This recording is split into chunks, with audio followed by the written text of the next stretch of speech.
We are back for another Ask HR episode. If this is your first time listening, welcome and thank you for tuning in.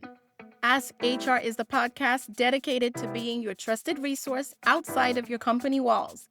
We are an external human resources department answering HR questions with expert insight and practical solutions, covering broader topics and people and culture. I'm your host, Yuslin Pito-Young. Let's get started. Last week in part one, we looked at the early signs, both the subtle and not so subtle cues that someone may not be right for the team, even with a strong resume and credentials. In case you missed it, go back and take a listen. It lays the groundwork for our continued conversation of our three-part series. Today in part two, the question is what happens when those warning signs are ignored? The impact goes beyond awkward moment. And here's the thing, when the team fit is off, it doesn't just stay in one corner in the room, it ripples. It spreads among the entire team and the overall culture. We are looking at three ripple effects that you may feel, both the tangible and intangible, and also addressing how we can get ahead. Here's the first ripple effect. It's productivity and efficiency. They take the largest hit. For example, think of a team member who resists adapting or insists that their way is the best, even though they're missing deadlines. And so what happens is other team members are picking up the slack or even redoing the work. The next ripple effect is disengagement. Your top talent will feel the strain first. This is because when accountability lacks everywhere else, the motivation will drop. And these valuable individuals and talents will look for other work environments where their time and effort are respected. Remember, I've shared before that losing high performers also means losing the expertise, the momentum, and morale. And our third ripple effect is psychological safety.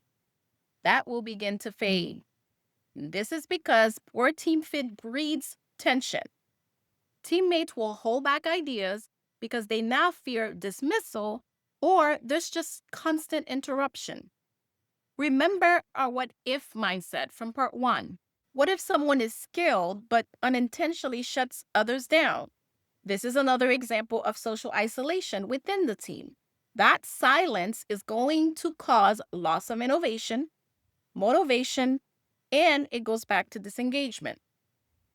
Instead, what if we leaders encouraged open, respectful conversation and made it clear that every voice matters? And we do this through the regular check ins that will help us to see the concerns early, keeping our culture intact, safe, and inclusive. Even the most motivated employees lose energy, raising turnover risk. And it's not because of the work itself, but because of the working relationships and the overall team environment. Let's learn more about our sponsor. Ask HR is proudly sponsored by YP Personnel Management and Consulting, a strategic, tactical, and practical HR solutions consulting firm.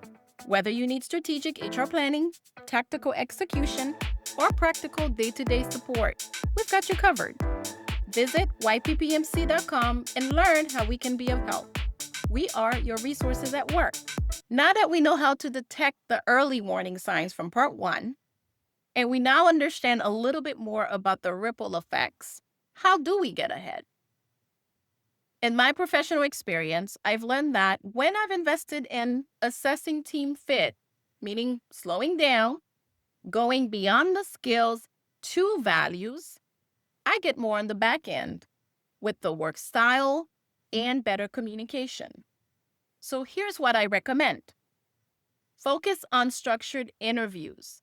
You can use these to uncover collaboration and adaptability.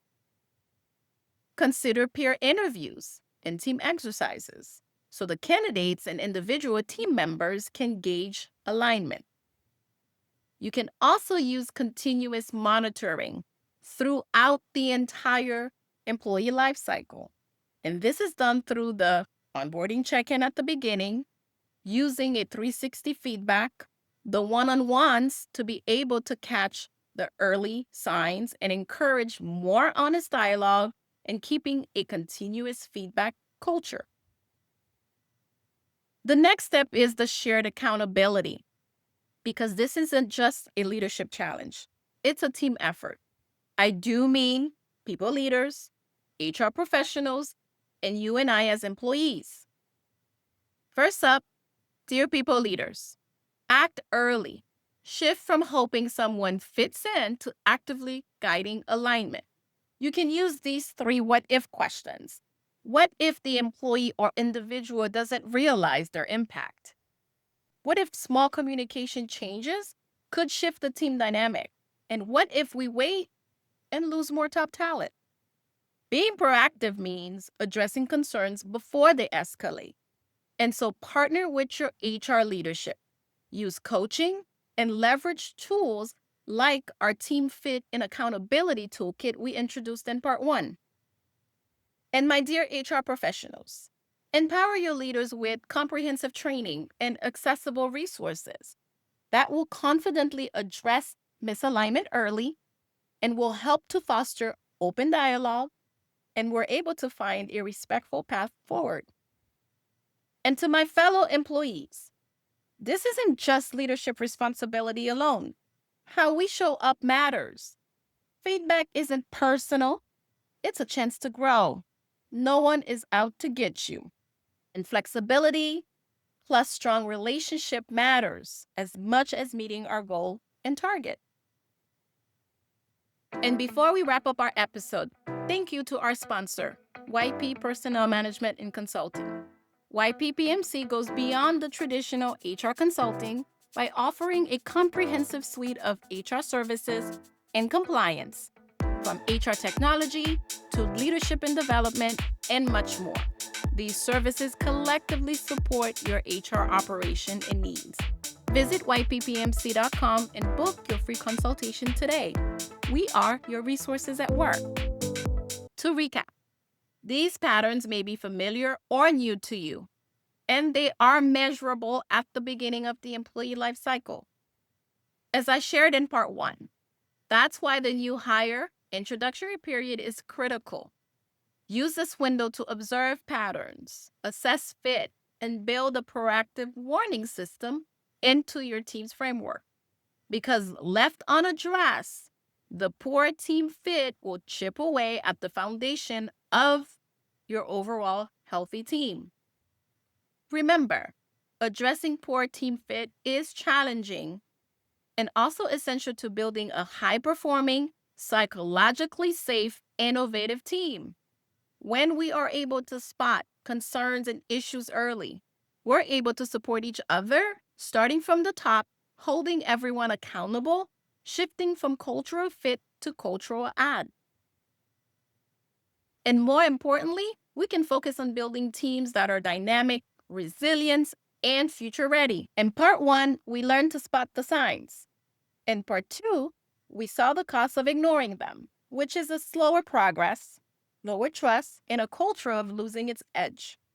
So next week in part 3, the series will come to an end, where our focus will be on how we move forward, limiting the concept of cultural fit towards a team that values diversity of thought, collaboration, and shared accountability. We, of course, have more tools and resources to share. And coming soon, we will be optimizing our Ask HR office hours and launching our masterclass series to bring you deeper strategies, more honest insight, and actionable tools. Stay tuned for more information. Thank you for continuing to support our show. If you have a question for the show, send it to askhr@yppmc.com. Listen to us now on Spotify or your favorite podcast platform. And before you sign off, don't forget to subscribe, follow, share, and engage with us.